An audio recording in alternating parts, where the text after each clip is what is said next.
Tardes para todas y todos. Nos encontramos nuevamente en una nueva charla, la 11ª charla del ciclo de charlas de AFAM. En esta oportunidad vamos a escuchar una charla de segundas víctimas que nos va a presentar la colega Julia Grunbaum.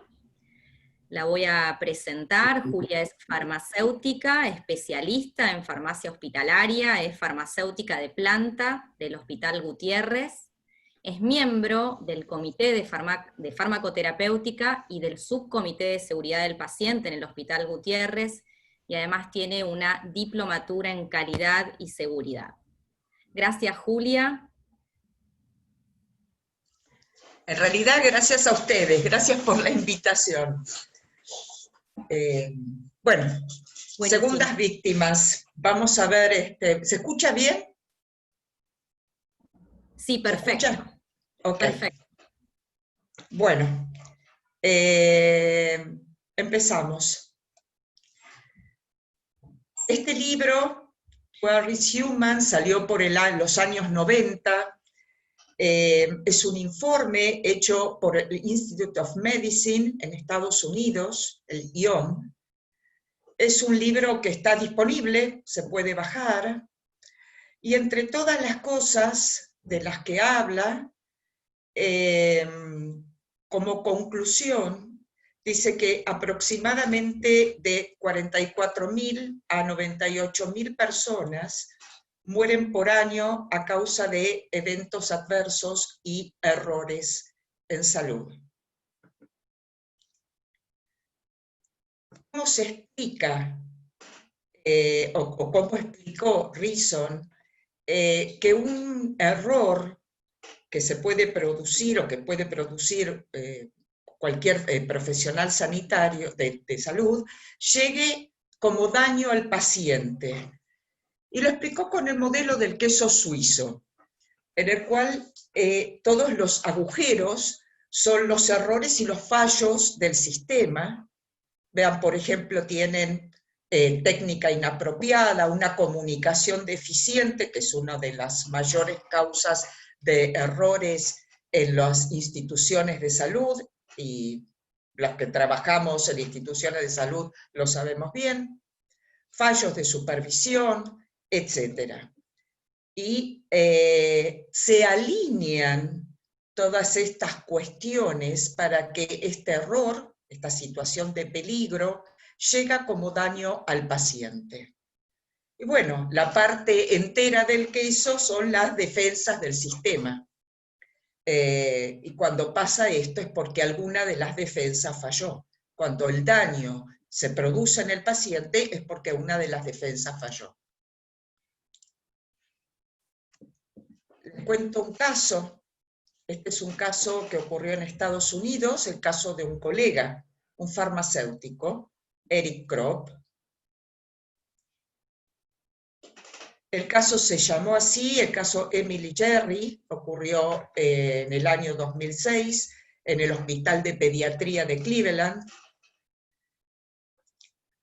Es una paciente, Emily Jerry, de 2 años, tenía un tumor abdominal que estuvo en total remisión, y tenía que recibir la última quimioterapia. Eric Kropp era el farmacéutico encargado del área oncológica. Esto fue un domingo por la mañana. Había poco personal, esto para que vayan contando todos los riesgos y los agujeros del queso. El área estaba sobrecargada de trabajo. No se podían cumplir los intervalos de descanso ni el almuerzo. Por ejemplo, Kropp ya había trabajado 16 horas el viernes y 16 horas el sábado. Esto es domingo. La técnica que estaba preparando las infusiones estaba planeando su próximo casamiento, entonces estaba un poco distraída, probablemente. Sin motivo aparente, lo llaman a Kropp de parte del lado de enfermería y le dicen que necesitan la infusión con urgencia. Después en el juicio no se determinó por qué no era necesaria esa urgencia. Pero bueno, las presiones de tiempo que muchas veces tenemos en las instituciones. Y para agregarle, el sistema informático de la farmacia estaba en mantenimiento, no funcionaba. ¿Qué es lo que pasó? Cuando se prepara la infusión, la técnica confunde y prepara la droga en una solución de cloruro de sodio hipertónico. Como consecuencia de esto, Emily Jerry muere a los 3 días, víctima de intensos dolores. Eric Krop inmediatamente es echado del hospital. Con la técnica no sabemos muy bien qué pasó, pero sabemos y podemos seguir al farmacéutico encargado del área. Inmediatamente lo echan. Busca trabajo y encuentra trabajo en farmacia comunitaria, mientras tanto hasta que se prepara todo para el juicio. Y como se estaba entrenando, él venía del lado de hospital, comete algunos errores y esos errores después son usados en el juicio para inculparlo más aún, como que era una persona proclive a hacer errores, como que no estaba concentrado. El juicio se realiza en el año 2009. Hay una lucha entre el Instituto de Uso Seguro de la Medicación, el ISMP, que después vamos a ver, y el Colegio Farmacéutico o el Board of Pharmacy, como tienen ellos. El Board of Pharmacy lo quería condenar y el Instituto de Uso Seguro de la Medicación defendía que esto había sido un error y que las barreras no habían sido lo suficientes como para poder prevenir este error. Entonces se le quita la matrícula, se lo condena,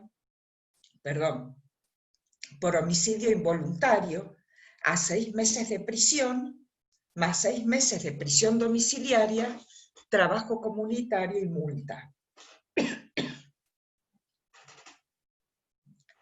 Y Krop no puede ejercer más la profesión, es una profesión que ama, sufre de estrés postraumático y no recibe ningún tipo de atención para esto. Los padres de Emily Jerry, a raíz de esto se separaron, pero la madre quería a toda costa que se condene a Eric Krop, y el padre tomó otra postura. Después de ser condenado y de cumplir sus condenas y no tener más la matrícula para ejercer, junto con el padre de Emily Jerry comenzaron a dar charlas sobre estas cuestiones y cuestiones de seguridad de paciente. Les cuento otro caso, estos hay muchos, pero les cuento el caso de una enfermera, Kimberly Hyatt. Es una enfermera en el Hospital Pediátrico de Seattle, una enfermera con 24 años de experiencia, es decir, una persona realmente era valorada y reconocida entre sus iguales, por sus pacientes y por sus colegas. Infunde 1.4 gramos de cloruro de calcio en vez de 140 miligramos en una paciente de 8 meses con una grave patología cardíaca. Informa que se cometió el error y lo que informa es que la interrumpen cuando está haciendo los cálculos, que la vinieron a consultar cuando estaban haciendo los cálculos. Después, en el juicio, en realidad no se pudo llegar a probar que ese fue el error que mató a la paciente, porque, bueno, se dice que la paciente estaba muy grave igualmente, pero, bueno, Kimberly Hyatt es suspendida, luego la echan del hospital. El comité de enfermería la obliga a hacer una probation de 4 años donde no puede medicar sin supervisión.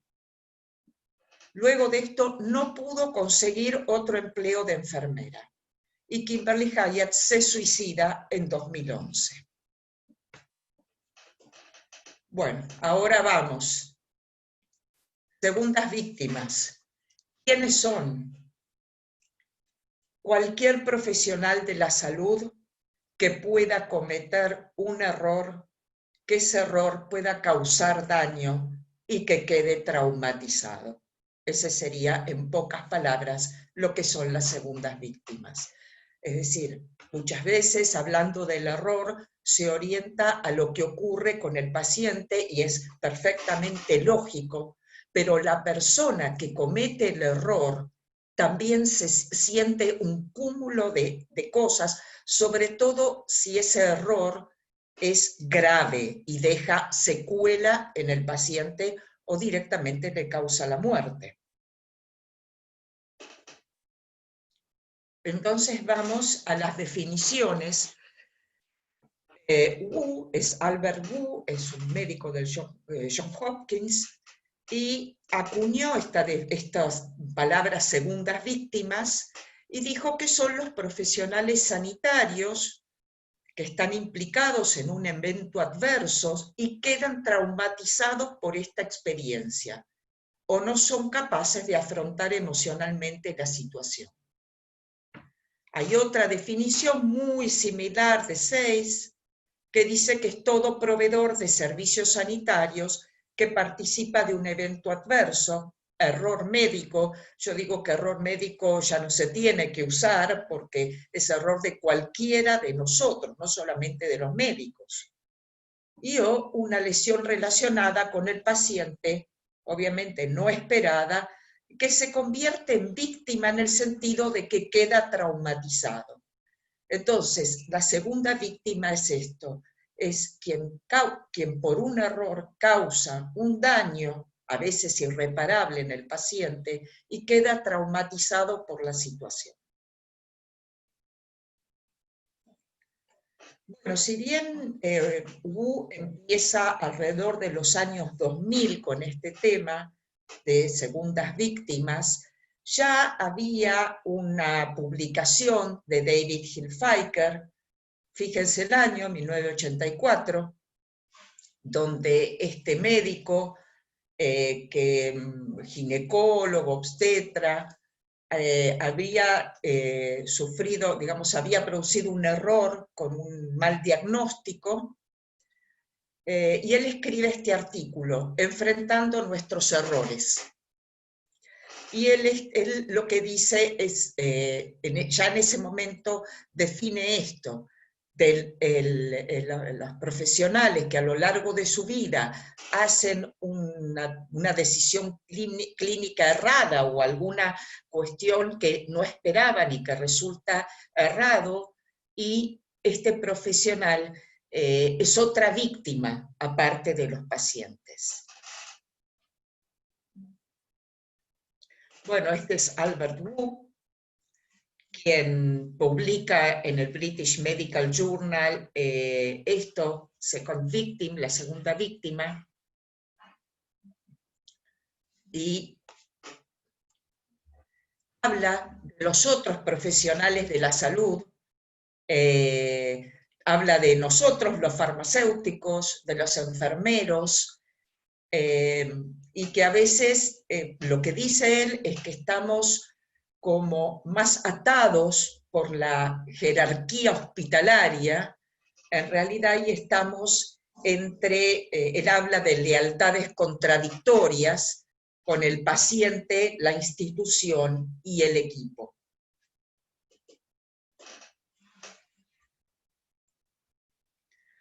Bueno, si describimos un poco lo que es la medicina actual, sabemos que son muchísimas las patologías, con ellas muchísimas drogas que se manejan, hay también muchos procedimientos diferentes, incluso para una misma, para un mismo procedimiento, distintas técnicas, las jerarquías que son rígidas en las instituciones, al haber distintas especialidades, la atención es tan fragmentada. Muchas veces las responsabilidades están poco claras, hasta dónde llego yo con mi especialidad, hasta dónde está el otro, a quién le toca, esto complica. Presiones de tiempo, eso lo sabemos. A veces hay niveles de conocimientos desparejo. Y este es el campo y el caldo justo para que estas situaciones desencadenen estos errores si no se ponen las barreras que se tienen que poner para evitarlos. Y, bueno, la primera víctima, la segunda víctima, como es el profesional que estuvo involucrado en ese error, y la tercera víctima, que es la institución donde se produjo el error. Por otro lado, hay un tema también social, donde el profesional de la salud no se puede equivocar, nos consideran infalibles. Nosotros mismos nos consideramos que no podemos cometer errores, no nos podemos equivocar, porque sabemos que si nos equivocamos, las consecuencias pueden ser fatales. Y esto es una presión una presión muy fuerte sobre nosotros. Por eso yo insisto en el tema de las barreras en las que hay que pensar para que ese error no llegue al paciente.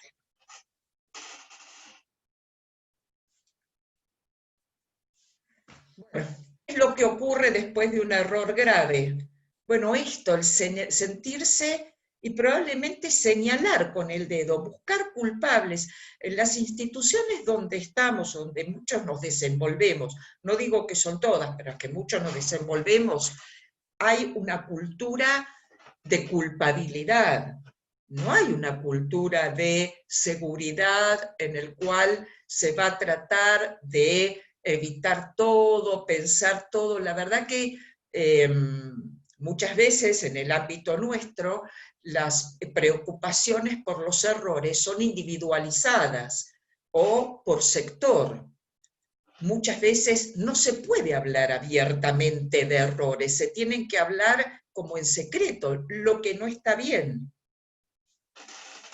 Entonces se investiga y se culpa al individuo. Entonces el individuo promete que no va a volver a hacer ese error. Muchas veces hasta se pide la sanción del individuo. Entonces la pregunta ¿es la verdadera solución? ¿Es la más inteligente? Que prometa que no va a suceder. ¿Eso va a hacer que no suceda? No, es al contrario.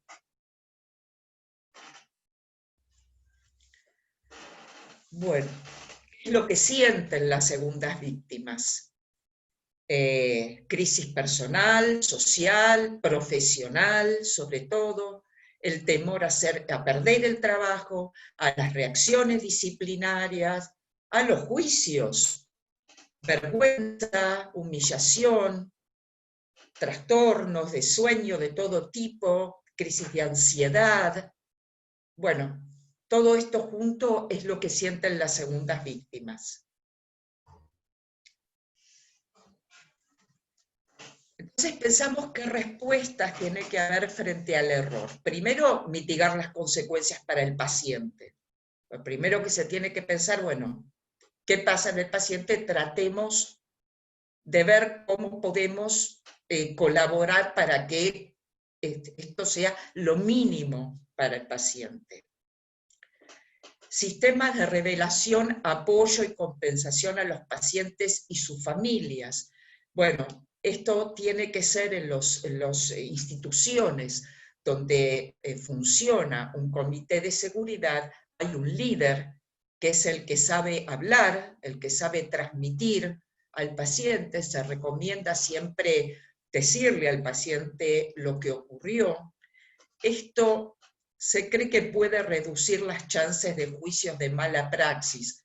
No lo sé, no estoy tan segura de eso, pero sí que tiene que ser una persona especializada.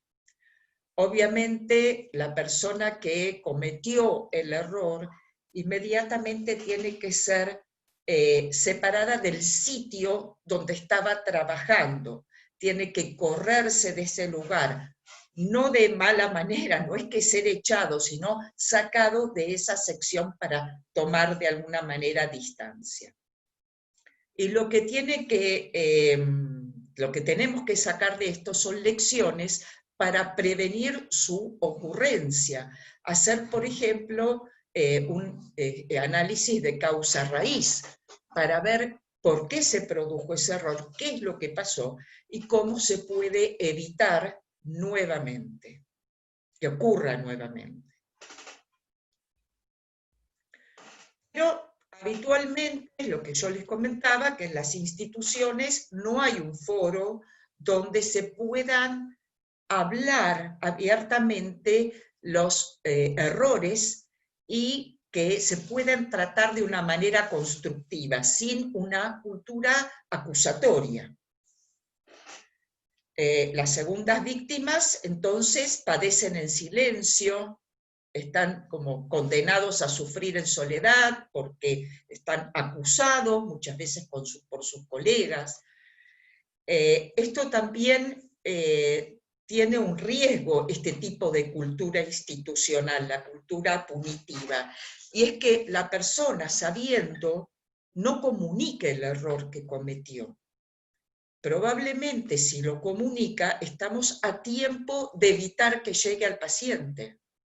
Pero muchas veces esto se esconde por miedo a esta cultura punitiva, por miedo a la medida disciplinaria. Bueno, cuando la retroalimentación es negativa, es decir, la persona que cometió el error es abandonada, no tratada, acusada, hay reportes de una mayor tasa de errores.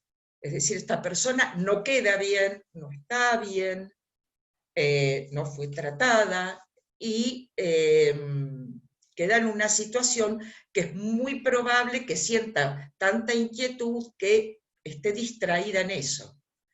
Y también lo que se ve son altas tasas de suicidios luego de un error grave. Yo traté el tema con un ejemplo de farmacéutico que me llamó la atención porque fue el único caso que yo pude ver de un farmacéutico condenado así por un error.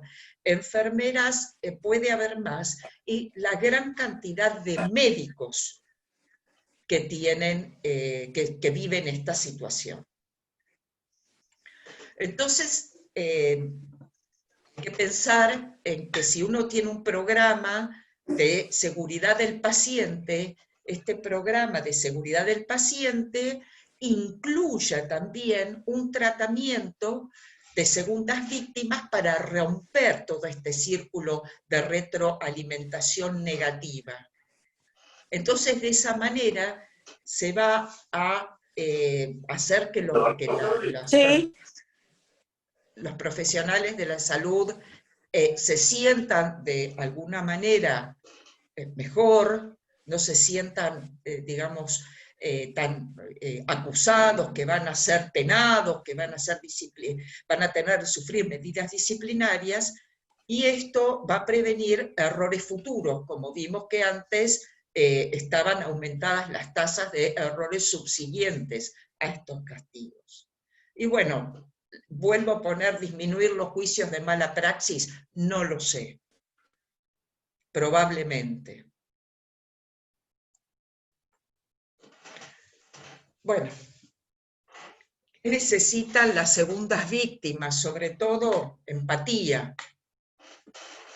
un apoyo emocional, que se pueda reafirmar su competencia profesional. El vino es el más caro, es muy difícil para justificar la diferencia de precio. Nada más que eso. Por favor, hay un micrófono habilitado. Apaguen los micrófonos, por favor.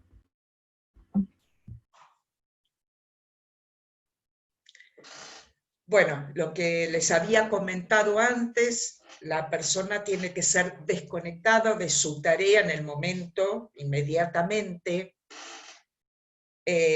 no sentirse rechazado, poder hablar de esto que pasó y poder hablar y que se pueda sacar una buena conclusión y que pueda intervenir, sí, esta persona en las, para, digamos, sugerir medidas preventivas para otra situación, para que no se produzca una situación similar.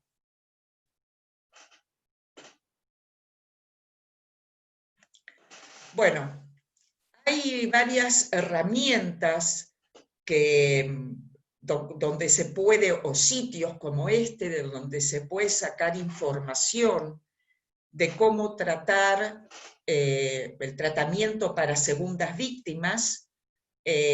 Susan Scott tiene este sitio que se llama For You Team.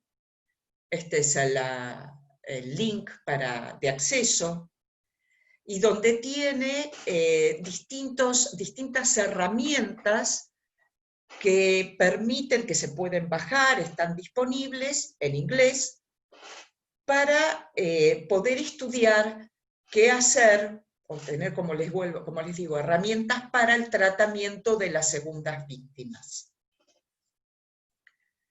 Ella describe estos estadios.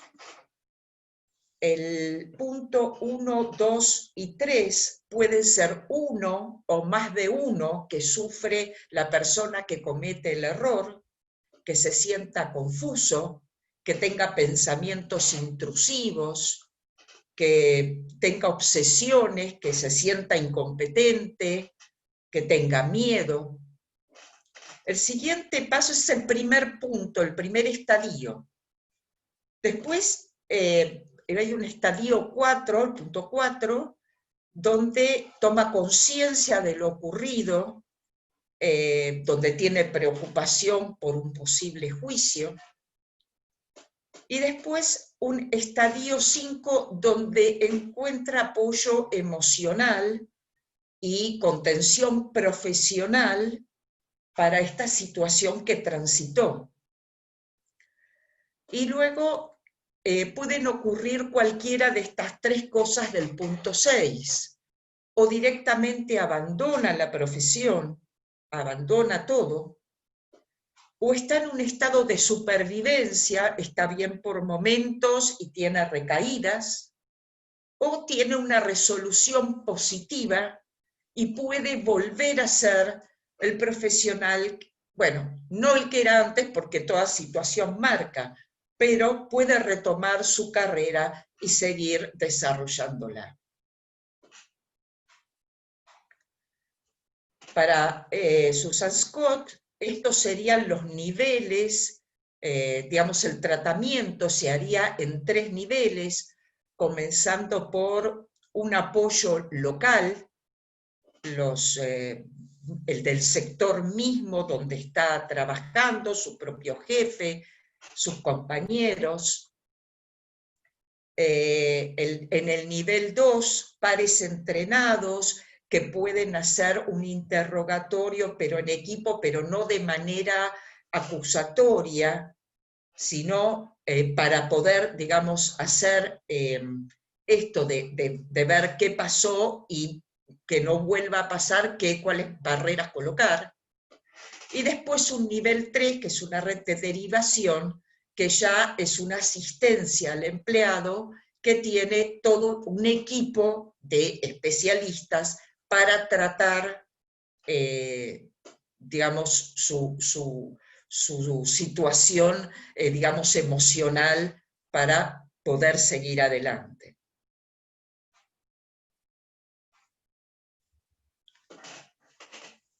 Este es otro sitio que brinda muchas herramientas, es el sitio de la Generalitat Valenciana. Ese se llama el sitio es segundasvíctimas.es, pero se llama Segundas y Terceras Víctimas. La guía de recomendación del lado derecho es una guía que se puede bajar, da recomendaciones de qué hacer tras la ocurrencia de un evento adverso, el tratamiento, cómo tratar con el paciente y con las segundas y terceras víctimas. Recuerden que era la institución. Tiene muchos recursos, tiene para hacer un curso, porque ellos lo tienen como un proyecto de investigación. Entonces, se puede llenar una encuesta y se puede hacer un curso con videos, con escritos, que es interesante. Ellos después les dan un certificado, es gratuito, y de su proyecto de investigación con encuestas en España, ellos hicieron estos trabajos. El primero, las secuelas en los profesionales de la salud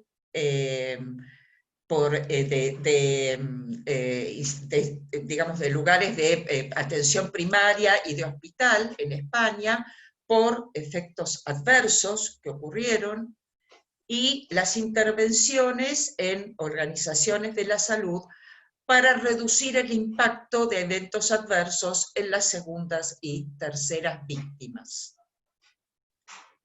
Estos se pueden bajar, también están disponibles.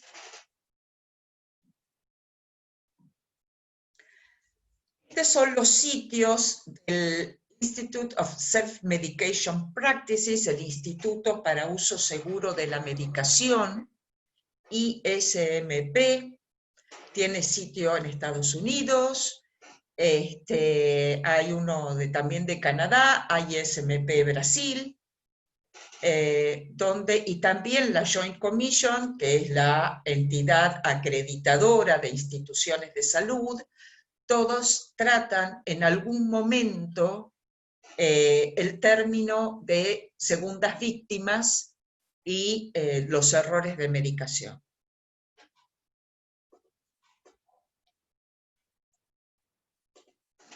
Bueno, hay una publicación también que sugiere abandonar el término segunda víctima, porque dicen que al referirse los profesionales de la salud como víctimas del error, esto induce sutilmente a pensar que el daño al paciente es aleatorio, que causado por la mala suerte, y no como algo prevenible, que siempre es así. Los errores son prevenibles porque, y lo vuelvo a decir porque es importante esto, uno puede colocar barreras para que estos errores que se van a producir, porque como dijimos del libro, errar es humano y somos humanos los profesionales de salud, que esto no llegue a causar un daño al paciente.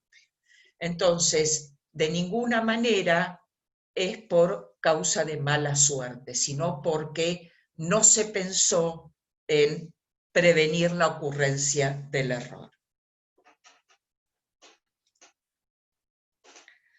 Bueno, como consecuencia de lo que pasó con Emily Jerry, salió la ley Emily en el estado de Ohio, pero luego se extendió a todo Estados Unidos. Antes los técnicos en farmacia hospitalaria, ni bien terminaban su secundario, podían entrar a trabajar en las instituciones como técnico sin demasiada capacitación, más que la que le daban en donde entraba a trabajar.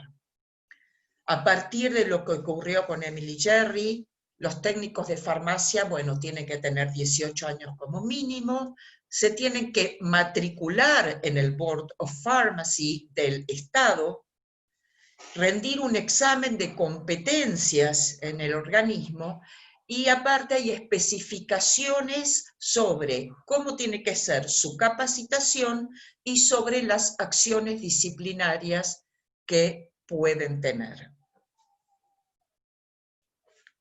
Bueno, acá terminamos. No sé si... Muchas gracias, Julia. La verdad que esta charla llega en un momento asistencial de nuestro ejercicio clave, porque hay sobrecarga, porque hay un montón de pacientes, porque nada, esa posibilidad que siempre existe hoy está exponencialmente multiplicada. Hay varias preguntas por el chat, así que si me permitiste puedo ir leyendo. Yo no sé si puedo contestar muchas preguntas, lo que sí me interesan son opiniones, como la tuya y como las demás, porque es algo que me parece que deja para pensar mucho, ¿no? Ponerse del lado del paciente y ponerse del lado del que cometió ese error. Totalmente, yo proyectaba todo lo que vos contabas si me pasara, ¿no? A todos los que estamos hoy, un viernes a las 6:30, 7 de la tarde, después de una semana ardua, amamos la profesión y de repente no estamos exentos de esto. ¿Qué nos pasaría si llegáramos a vivir una situación como las que nos narrabas? Que no estamos exentos, que es una No, posibilidad. no. Bueno, algunas de las preguntas es, la colega Mariana nos pregunta si hay protocolos o recomendaciones por seguir. Lo has comentado, hay preguntas que son anteriores a tu disertación, así que, o al momento de la disertación, así que puede ser que, pero bueno, si querés podés resumir por ahí las más importantes de esas recomendaciones, previas y posteriores, ¿no? También porque una cosa es el post-error y muchas otras estrategias que tenemos que implementar previamente. Si se refieren que al tema con la familia o al tema con la segunda víctima. Yo me imagino que protocolos o recomendaciones por el momento en el que se dio la pregunta para minimizar el error y luego de ocurrido cómo actuar, ¿no? A ver, yo repito siempre porque creo que es importante. El error uno tiene que empezar en una institución, pensar ante cualquier acto profesional que van a hacer, que se va a hacer, hacer un estudio previo, lo que se llama también un análisis de modos y fallos, es una de las herramientas que se puede utilizar, a ver qué posibilidades hay de prevenir cualquier error que pueda suceder con esto. Eso por un lado. Protocolos, con respecto a la segunda víctima, hay herramientas de utilización y las herramientas son estas, son reunirse, que exista un equipo que sepa trabajar este tema, que haya psicólogos adentro, no sé, todo tipo de profesionales, y que, sobre todo, importantísimo, que en la institución haya cultura de seguridad. Y nosotros eso, yo no sé, si alguien está en una institución donde eso se respeta, que me avise. Conozco muy pocas, existen, pero muy pocas, y que se cumpla un 100%, no lo sé. Pero en la medida que no haya una cultura de seguridad en la institución y sea una cultura punitiva, estamos muy mal. Y es la mayoría de la gente, por lo menos los que trabajamos en Cava, supongo que también hospitales de provincia debe pasar lo mismo. Después, esto de hablar con el paciente. Por experiencias personales que han ocurrido en mi familia, hay instituciones que no lo dicen, no dicen que pasó algo, sobre todo si esto pasó y no deja una consecuencia o una secuela visible. Me pasó de haberme enterado por izquierda, así como de pura suerte, de algo que había pasado con mi madre en una internación. Hubiera preferido que me lo dijeran de frente, hubiera preferido esto, mire, pasó esto, esto ocurrió, y poder tomar todas las medidas, digamos, de parte de ellos y de parte mía, como familiar, lo que podía hacer para paliar ante cualquier cosa que hubiera sucedido. Esto no lo entienden todas las instituciones así. Muchas tienen el temor de los juicios. Se dice que cuando se habla con el paciente se disminuye esa probabilidad de juicios. Dicen que hay casuística. Yo no lo puedo decir en todos los casos. No sé si está contestado, si me faltó algo. No, no, muy bien, muy bien, y ese es un relato que siempre comentan de un grupo de trabajo del sur de España, ¿no? Que llama poderosamente la atención de que ellos relatan en base a sus experiencias cómo han disminuido los inconvenientes legales gracias a esta implementación. Creo que el cambio debería ser cultural, no solo en la parte institucional, sino nosotros como pacientes, porque cuando nos toca ser pacientes, siempre interpelamos, cuestionamos, queremos una segunda mirada diagnóstica, digo, ni justificado ni no justificado, pero el cambio tiene que ser realmente global para tratar de abordar como merece este inconveniente. Y coincido con vos que muchas veces el enfrentar la verdad lleva a un mejor resultado, si nada, es una experiencia que cada uno de nosotros puede vivir. Sí, sí, sí. Hay más preguntas en esto Sí. relacionadas a los protocolos de abordaje post, digamos, ¿qué pasa si existen experiencias que las narraste? Esto fue antes de que vos lo comentes, las experiencias de abordaje de las segundas víctimas a nivel internacional. Vos mostraste varias. ¿Hay alguna que Hay a vos más. Sí, ¿hay alguna que a vos te guste más, que vos digas, esta línea me gusta de trabajo, este documento? A ver, son bastante coincidentes en lo que dicen, justamente lo que tratan es esto del abandono de los pacientes, y lo que hay que tratar de hacer es, digamos, ser empático, contener, sobre todo la contención. Yo, digamos, hice el curso con segundas víctimas, el de España, tiene unos videos muy interesantes, actuados, yo se los recomiendo realmente, véanlo. Es un tema que se trata, digamos, que se habla muchas veces en los congresos y en las jornadas de seguridad, se han hablado. Mírenlo, yo, digamos, lo que hice más a fondo fue esto. Susan Scott también tiene elementos, no es muy diferente, y me parece que también es un poco intuitivo, ¿no? ¿Qué es lo que hay que hacer? En realidad son coincidentes en separar a la persona del lugar o del sitio donde estaba trabajando para que no esté, digamos, en contacto, seguir en contacto, quizás sí darle un tiempo de descanso, pero que en ese momento esté tratado por un equipo que la pueda contener, no que se sienta echado, ¿no?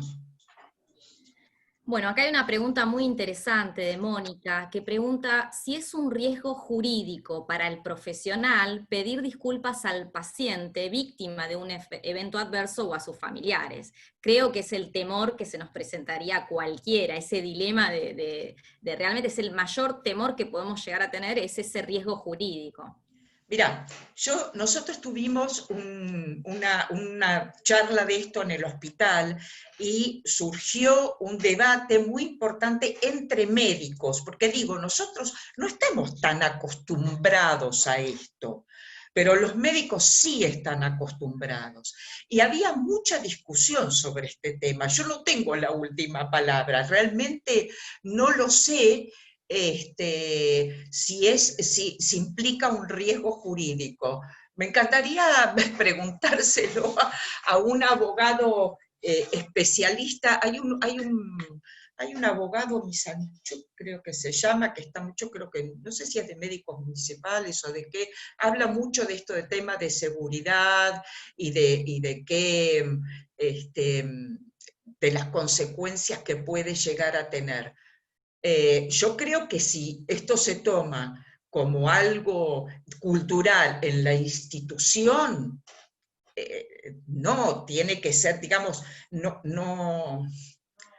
creo que incluso puede llegar a ser como algo paliativo, pero esto lo pienso yo. Ahora, si realmente ocurre así, la verdad es que no lo sé. Yo no sé si recuerdan este último caso de la periodista que falleció por la endoscopía bueno, yo no soy especialista en endoscopía, ni mucho menos, pero a mí me dio toda la sensación, yo no sé a ustedes, que se la tiraron al endoscopista de una manera, trató de zafar la institución, trató de zafar la anestesista, y el tipo ligó todo. Fue una situación, amén de conocer algo sobre este médico, no lo conozco yo, pero sé, tengo una compañera que fue maestra de sus hijos, al colegio que van, y bueno, realmente uno se pone a pensar, sí, se murió una persona, y yo me pregunto, ¿y realmente él carga con todo? Todo, no sé. Bueno, No estoy debería tan... pensarse una cadena de responsabilidades también, ¿no? El día que empecemos a pensar un poquito más en compartir quizás la culpabilidad y las consecuencias emocionales, porque la verdad es que muchos profesionales con el seguro de mala praxis que se pagan en los colegios, de alguna manera las consecuencias económicas, pero ¿qué apoyo emocional hay a esta consecuencia de un evento grave que puede tener hasta consecuencias mortales? Es un tema. Es que ninguna, son contados con los dedos las instituciones que me contaron que las tienen. A ver, hay que estar adentro, no lo sabemos. Justo viene una pregunta en esa línea, si vos tenés conocimiento de la existencia de estos protocolos en caso de que un profesional cometa error. O sea, si esto está escrito, y bueno, creo que justo lo adelantaste la respuesta. Sí, hay instituciones, no me hagan nombrarlas, hay instituciones que tienen tratamientos importantes y hacen mucha, digamos, difusión de su seguridad del paciente y su equipo y esto, así que está incluido seguramente el tema segundas víctimas. Ahora hay que estar adentro y saber realmente qué es lo que pasa. Acá hay otro comentario, es un comentario, un aporte de una colega que dice que reconocer un error y fomentar a que se reconozcan es un punto muy importante. Muchas veces por el miedo al castigo los errores se dejan pasar. Fomentar la educación en cuanto al error y la seguridad es importantísimo entre los profesionales de la salud. Y sí, sí, aparte de lo importante es, si yo puedo, digamos, tengo tranquilidad de alguna manera, de que si digo que cometí un error, tomando esto como un error, no una desviación de la norma, porque eso es otra cosa. Cometí realmente un error y lo puedo decir, entonces probablemente se pueda evitar que llegue al paciente, se pueda mitigar de alguna manera.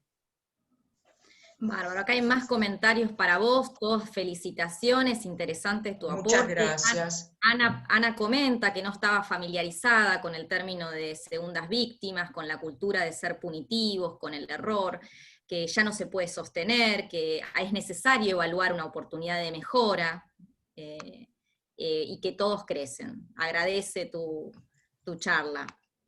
Bueno, Yo creo muchísimo. que es para pensar. Perdón, antes, sí. No, muchísimos saludos para vos.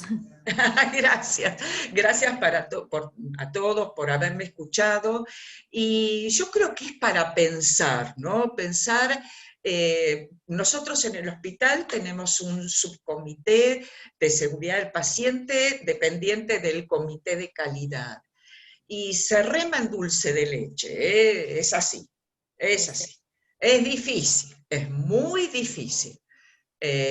Hay muchos profesionales que van, que están dispuestos, que están contentos, porque así se visibilizan los errores y se ponen como algo que ocurre, que somos capaces, pero bueno, sobre todo las autoridades tienen que estar de acuerdo, y ahí es donde la cosa se complica.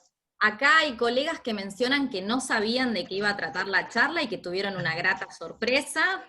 Después Gracias. otra colega nos pregunta si hay estadísticas en Argentina por sector, por profesión, por centro, pensando un poco en nuestra disciplina, ¿no? Pienso que, por ejemplo, las áreas estériles, la elaboración de nutriciones parenterales, la reconstitución de citostáticos, quizás son áreas de nuestro ejercicio profesional más expuestas, ¿no? Si hay estadísticas, nos preguntan. Desconozco, realmente no creo que haya mucha estadística sobre esto porque creo que que los lugares donde tienen las instituciones que tienen sus comités digamos, comités de calidad conformados, sus equipos, todo esto, deben tener seguramente estadísticas. Si me preguntan, ¿en los hospitales hay estadísticas? Yo les puedo asegurar que no. Que no, si hay, ahora, si hay estadísticas de errores, hay estudios de errores hospitalarios, digamos, que ocurren en los hospitalarios, los estudios, perdón que a veces se me van las palabras, ¿no? Son, en función del estrés de tantos meses de trabajar sin parar. Los estudios IBEAS son estudios que se hicieron, y APEAS son estudios españoles que se hicieron hace tiempo, pero que se hicieron junto con Latinoamérica. Y ahí sacaron un problema, por ejemplo, un promedio de errores de medicación son alrededor del 10%. Así que si lo leen, es un choclito largo para leer estudio IBEAS, ya tiene unos años.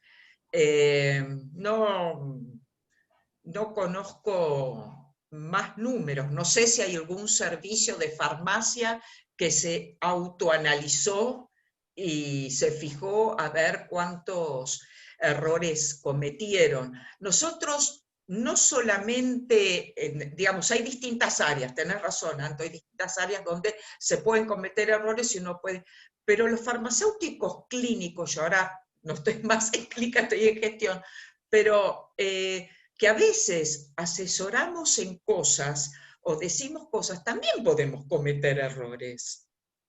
También cometemos errores. A ver, hay cosas que pasan cuando uno se compromete y más se acerca al paciente y tiene más intervención, ahí uno ve más en todas las instancias donde se pueden cometer los errores. Sí, yo siempre comento que nosotros vamos a buscar el error y detectamos muchos errores, pero porque estamos con el foco en eso. Si alguien buscara nuestros errores, también los encontraría. El tema es que nadie nos mira a nosotros como a los farmacéuticos clínicos que validamos, no nos buscan como potencial fuente de error también. Lo que nosotros validamos y no deberíamos haber validado también es un error. Claro. O en las recomendaciones que también nosotros damos, muchas veces vemos laboratorios con fósforo bajo y no hicimos la intervención, el paciente tuvo consecuencias y eso es un error grave. Estamos en esa cadena del modelo de Rison y también nuestras intervenciones no hechas llegan y somos responsables también de eso. No, totalmente, o interacciones que no marcamos, interacciones que a veces está bien, es cierto, uno habla de interacciones de las del libro, y los libros tienen un montón de interacciones. Uno lo que tiene que avisar, por ejemplo, son las clínicamente relevantes. Observen a este paciente porque tiene esto, miren, bueno, lo que no hacemos es omisión, también es parte del error, y lo que hacemos, digamos, el error por comisión de hacer algo que no está bien hecho también, ¿no? Exacto, y uno intuitivamente pensaría, retomando un poco lo anterior, que hay una subnotificación. Y lo que es importante destacar es que las notificaciones son anónimas, es decir, todos los errores que uno pueda ejecutar, observar y demás, se pueden notificar de manera anónima. Y eso la autoridad sanitaria es muy importante, porque si todos notificamos errores, y ahora me viene a la mente uno muy frecuente, que es el Metrotex, la administración semanal versus diaria del Metrotexato. Si todos notificamos eso, la autoridad sanitaria puede tomar conductas. Sí, sí, sí, siempre recordamos eso, el metotrexate oral es semanal, metotrexate oral es semanal. Bueno, esto también se produjo en la farmacia comunitaria, ¿no? La farmacia comunitaria no está exenta del error. También, no, quizás son otros errores, pero también hay que tenerlos en cuenta, ¿no? Esto es... y también puede ser el profesional de la farmacia comunitaria que hace algún asesoramiento erróneo o dispensa algo erróneo, también es una segunda víctima, ¿no? Es hay que tenerlos en cuenta. Eva también nos comenta que en los ambientes institucionales o donde no se permite tener errores por tener culturas punitivas, aparece la mentira, y felicita por el excelente tema. Acá un colega pregunta si en las instituciones de Cava existe un seguro de mala praxis que nos cubra. Se puede sacar un seguro de mala praxis. Hay seguros de mala praxis del colegio. Yo muchas veces pensé, a ver, depende, yo no sé cuántos de los profesionales farmacéuticos que estamos tenemos seguro de mala praxis, pero en la parte de clínica, en la parte de dispensa, en la parte de... yo creo que no hay una conciencia de que podemos caer, porque como les dije, yo me fijé ejemplos y fui a buscar ese ejemplo de ese farmacéutico. Es raro encontrar, digamos, un farmacéutico que sea acusado, digamos, en el trayecto del medicamento, digamos, en todas sus fases dentro de la institución. Pero yo creo que podemos tener Totalmente. un seguro. Hay seguros de mala praxis. Existe y creo que nosotros en nuestro ejercicio profesional cualquiera puede recordar algún evento que podría o que ha tenido consecuencias fatales. Seguro que si nosotros hacemos memoria, o fatales o secuelas graves, alguno encontramos en nuestro ejercicio o propio, o haber visto, o haber vivido en la institución en donde nos desempeñamos. Algo seguro ocurrió y que habría que preguntarnos, si acá Belén cita también que dentro del programa de farmacovigilancia habría que se promueve la notificación de los errores. Y que es una excelente herramienta. Aquello que observemos, y repito, es anónimo. Sí, ahora, ¿hay devolución por parte de ANMAT? Yo nunca tuve una devolución. A mí me encantaría, porque debe haber mucha gente que notifica, pero no hay un feedback, no hay porque esto lo hacemos, y lo hacemos porque es importante, pero no sé, yo no tengo, quisiera encontrar datos, pero no los tengo. Nuestra experiencia en el programa de farmacovigilancia en el Hospital Aeronáutico solamente responden a los defectos de calidad. El resto los registran, nos pueden hacer una devolución de número de reporte con un número, pero más que eso no. O sea, se entiende que quizás responden las fallas de calidad porque, bueno, hay una conducta que tomar, un lote en cuarentena, etcétera. Sí, sí, sí. Bueno, acá más saludos, más comentarios. Roberto nos comenta: miedo a que el colega del frente crea o vea que no tengo conocimiento en algo, especialmente al inicio de aprender o trabajar en una guardia. Sí, muy pertinente el comentario. El otro día escuchaba también un webinar de seguridad donde hablaba que la mayor tasa de error se da en los primeros años de ejercicio. Hablaba de todas las disciplinas, ¿no? Cuando uno no tiene experiencia. Pero también se mencionaba que a veces la confianza o el exceso de confianza también llevaba a un error. Y un número interesante que destaqué de esa charla es que decía que la administración correcta de un medicamento a un paciente requiere el ejercicio correcto de entre 80 y 200 pasos. Un medicamento a un paciente. O sea, Yo puedo comentar una situación mía personal. Debo haber cometido varios errores, de hecho creo que sí, pero uno como farmacéutica clínica, y no era digamos, no era de los primeros años. Quizás yo tenía un exceso de confianza.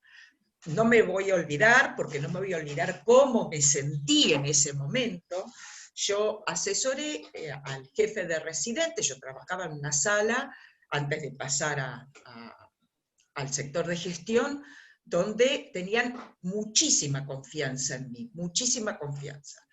Bueno, asesoré a un jefe de residentes sobre no una dosificación de digoxina gotas, que es un error, porque no sé si siguen viniendo en este momento 2 gotas con diferente concentración por gota, que eso siempre producía error. Bueno, por una confusión dije, viene tanto por gota. Gracias a Dios al pacientito no le pasó nada, pero yo no les puedo explicar cómo me sentí yo. Yo me sentí miserable, y esa es la palabra, miserable. Hablé con el jefe de la unidad, dije, el error es mío, porque claro, el que lo escribió es el médico. Yo se lo dije de palabra. Esto es lo que pasa también.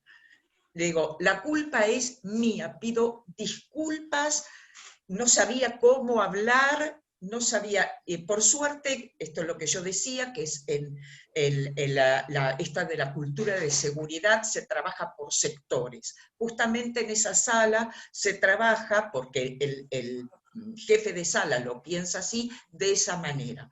Todo se cuenta, todo. Bueno, yo agradezco que no pasó nada con la criatura, pero les puedo asegurar que todo eso que conté de cómo se siente una segunda víctima, me pasó. Después se fue porque por suerte quedó todo bien, digamos. Bueno, muy noble lo que nos contás, ¿no? Muy humano y reconocerlo con lo ¿Por qué difícil. pasa? Sí, sí. Y con esto nos dejás también un último comentario, porque ya la verdad que solo quedan felicitaciones para vos, pero Muchas gracias. nuestras intervenciones siempre son verbales, ¿no? Que cuándo nos vamos a animar a que nuestras intervenciones sean y formen parte de la historia clínica, ¿no? A mí me pasa frecuentemente cuando hago determinadas intervenciones, y no porque tengan desconfianza, el equipo médico tratante suele solicitar a los profesionales que lo escribamos, para que de ese modo ellos tengan el aval y la seguridad y la tranquilidad de que realmente se lleve a buen puerto esa intervención. Esto puede traer, digamos, mucha discusión, porque obviamente hay que estar muy preparado, hay que estar, digamos, seguro, y también, bueno, pedir como corresponde la autorización al director del hospital, al jefe de la unidad, para poder empezar a hacer las intervenciones farmacéuticas. Sí, yo sé que hay, con los sistemas informáticos, los que tienen historia clínica informatizada, hay algunas instituciones que tienen el sector para el comentario, más que nada es un comentario farmacéutico, creo. No sé si integra la historia clínica o queda como un comentario de la intervención. Entonces ya queda, digamos, como escrita. Yo también creo que nosotros tenemos que jugarnos a escribir en la historia clínica y que no solamente sea algo verbal.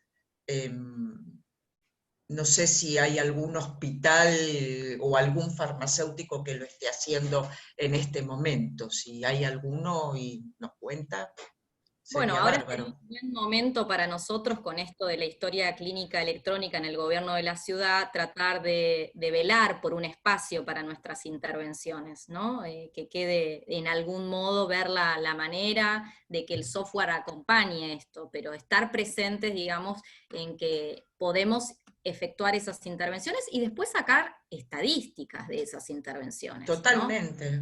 Porque nosotros hacemos un montón de intervenciones que la verdad en el día a día, con la cantidad de sobrecarga de trabajo, de papeles y demás, al que todavía trabaja con historia electrónica en papel y seguimiento copiando los laboratorios a mano, la verdad que se nos complejiza un poco tratar de registrar nuestro trabajo, porque en última instancia es nuestro trabajo. Sí, sí, sí, totalmente de Julia, acuerdo. muchísimas gracias. No cesan los saludos para vos en el chat. Así que desde Comité Científico y Comisión Directiva te agradecemos muchísimo esta interesante charla que va a quedar subida al canal de YouTube de AFAM, como el resto de las charlas, para que los colegas que hoy no pudieron estar presentes las vean ahí. Muchísimas gracias, Julia. Gracias a vos y gracias a todos los que escucharon la charla, al comité a la comisión de AFAM. Bueno, para lo que necesiten me pueden escribir cualquier duda y buscamos información. Bueno, muchísimas gracias. Chao. Chao, chao.